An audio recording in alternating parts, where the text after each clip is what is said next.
Okay guys, I thought I'd just put out another video just to keep you updated on what is going on with my situation. Anybody that's been watching, I want to say an absolute massive shout out to everybody that's commented on that video I posted last night, and it just goes to show, read through the comments, and a lot of people have not been happy with the service they're getting. I spoke to a guy up there today. I didn't really speak to him on the telephone today. It wasn't really the right guy, to be honest, but luckily for me he was from the workshop department. I got through to the service desk and I'm like, oh, is the lady there that I need to speak to about my Burstner warranty with you yet? And they're like, no, she's back on Wednesday, so there'll probably be another phone call then.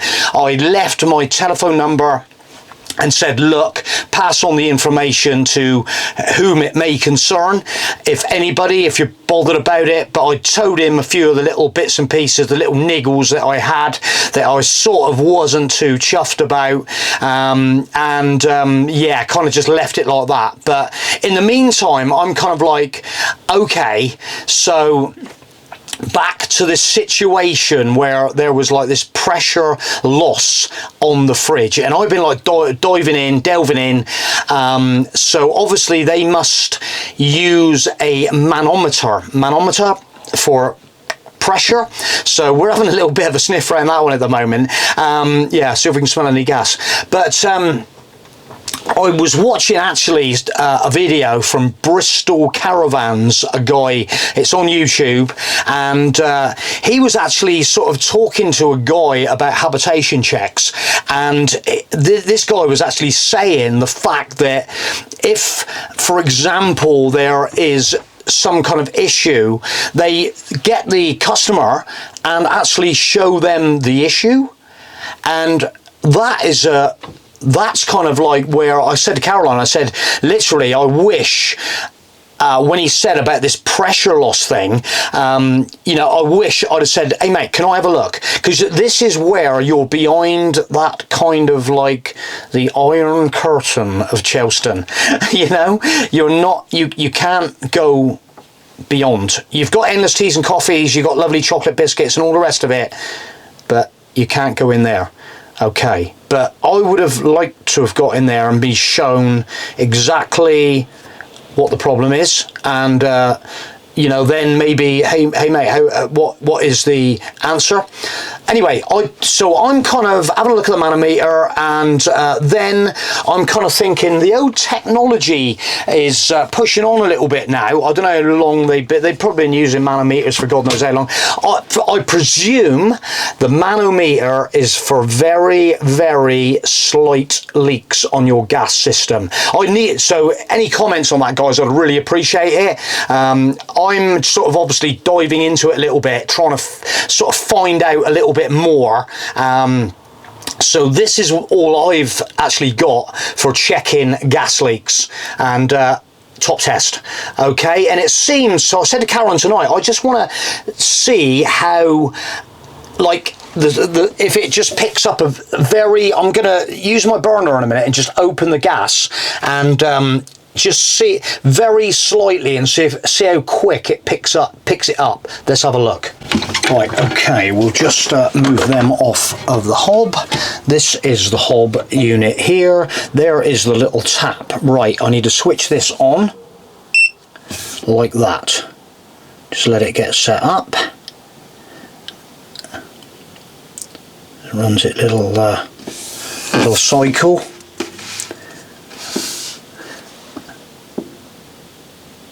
I think it's maybe 30 seconds, something like that.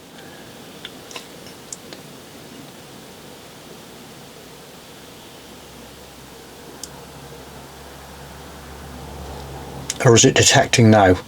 So there it is, it's ready. There it is. No, it's ready to go now. So it's ready for detection. So I'm just gonna, let's just hold it probably 2 inches away from the actual outlet, and I'm just gonna try and crack off that one very, very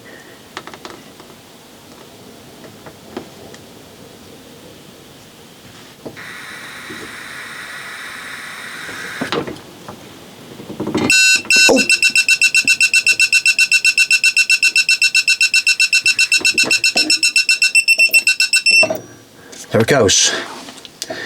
Okay, this I think it needs another.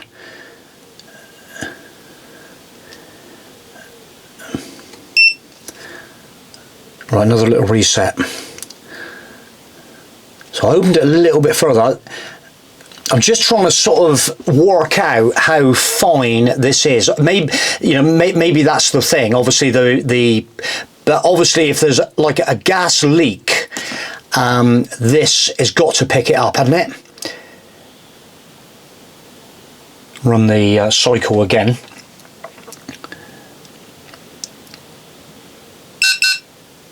Okay.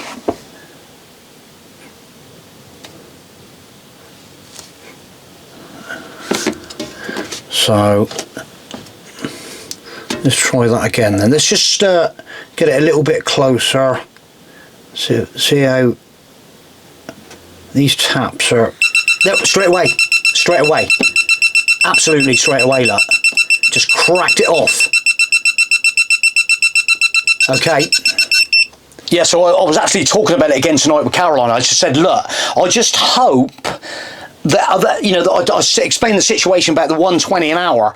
I just hope they're not trying to, you know, scare me to death with this, you know, and let me go away, not like, Joff, make sure, you know, that could be potential £120 an hour, and we'll have a look for you and try and diagnose the fault.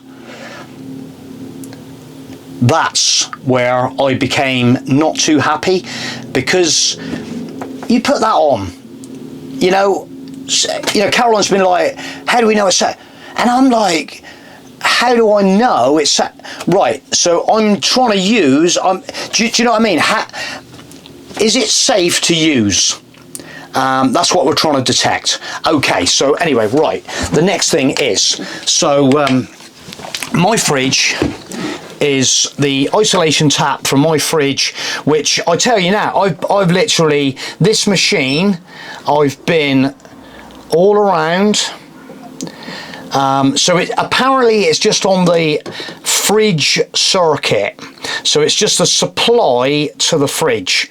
So if I want to isolate any of the oven, the cooking hob, the boiler, you can. This is what it's all about.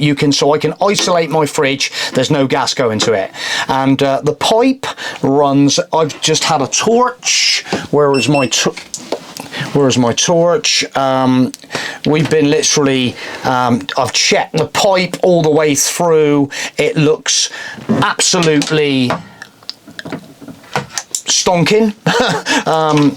Let's just have a look. So on these as well, there's like red paint, there's seals. I'm going to use this torch and try and get it a little bit brighter, but you can see all the connections are sealed, so none of these are broken. I don't know where he connects his manometer onto this system. Anybody know about that? Be interested to know. Right, let's dive outside a second. Right, let's flip the cover off. Flip the cover off. Now, the other thing I've been looking at today, because I wasn't sure about this little door here. The burner is in there, okay, and I wasn't sure on the position. There's almost like this shadow of where that little flap has been down over. A little bit of research today, and it looks as though this is just an inspection hole for your burner. Okay, so the fridge is not actually on at the moment. The burner's not on at the moment, which I had it ignited yesterday. What we're gonna do, it's stiff, I'm gonna pull that back round and put that back there, because I don't want that situation where the wind's going to blow and blow the flame out. There's a little tiny probe by the flame that by all accounts, I reckon, so I've only been having a little read up today, and it's got an automatic shut-off valve. So I reckon this is the automatic shut-off valve. So if the flame does blow out, it automatically cuts off the supply of gas. So little safety feature. All these are sealed. So, and I've actually been in here with my top test on all these connections. I cannot smell gas. The only place where there's going to be gas is in this pipe. So that comes down from up inside the vehicle, one pipe, no joins, comes in this little elbow, comes along through the solenoid valve, goes up there, goes into the burner. Just absolutely dabbing it around, trying to detect anything on this pipe around the solenoid.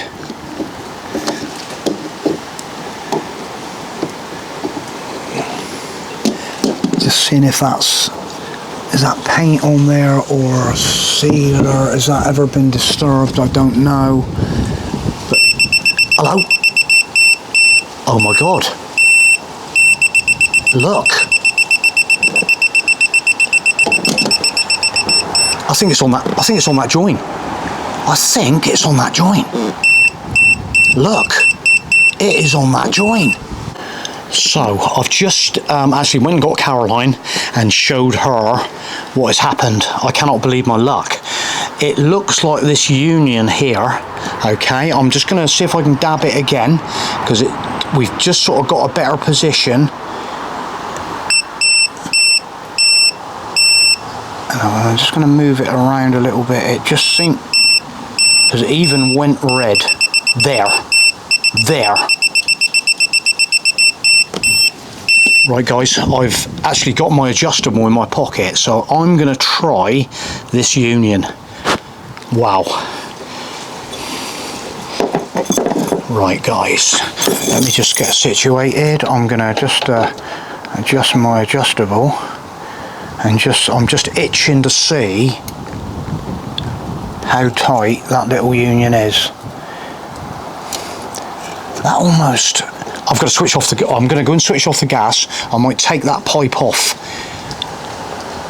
I think, right, I'm going to be 5 minutes. It doesn't look like it's going to, or is it on the next one up? Is it on that brass one going in? Right, I'm going to have to put the camera down and do this. I'll let you know in 5 minutes. So what I've done, I've taken out that little union. It looks like the actual jet for the burner, and I've put some PTFE tape around the brass fitting going into the jet, and also put some tape around that one and retightened it, although that one there is actually on a kind of like a ferrule, they call it. So we've just cleaned it all off, placed it back in, got the old machine here again, and everything seems to be tickety-boo. So we've just reignited the flame, and I'm just going to pull that little window back down. Oh, it's a little bit stiff, so I'm going to get it back to where the shadow was. There, leave it like that. So at the moment I'm pretty happy that seems to have sorted everything out. Right, there's the fridge ticking away as per normal. Everything's good. So I'm going to turn that off again now. Let that turn off. Right, I'm going to go and turn my gas bottles off. Turn the LPG off. The guy actually mentioned, which is always a good thing, you don't need to open these taps massively. Just open them a better turn. That'll do. It lets the gas through, no problem. Just in case you have to turn it off in an emergency, super quick. Back, tightened up, lovely. The other thing he did mention was carrying like debris, which I've got my screen wash funnel in the back there. Not that it's going to cause a problem with me accessing the bottles. Still got major access to the bottles, but the vent should be, but my vent is actually right down on the floor to vent out any gas if they do spring a leak in here. But I have got some Aquachem stuff in there, but I don't think that's going to be an issue either. So good little bit of kit, the old top test for the gas LPG leakage. So that's going to go back in the bag. I actually keep that inside of my cab, so stowed away again. I've got to get to grips and get the rest of all this stuff sorted out. All the bins all been cleaned. I've got a load of stuff there to sort out as well to go back into positions, but I think majority of the inside is done now, so we haven't got a lot of time to crack about. So anyway guys, I'm not going to dwell on all the bloody rubbish that's happened over the last couple of days anyway. I'm just literally going to we're focused.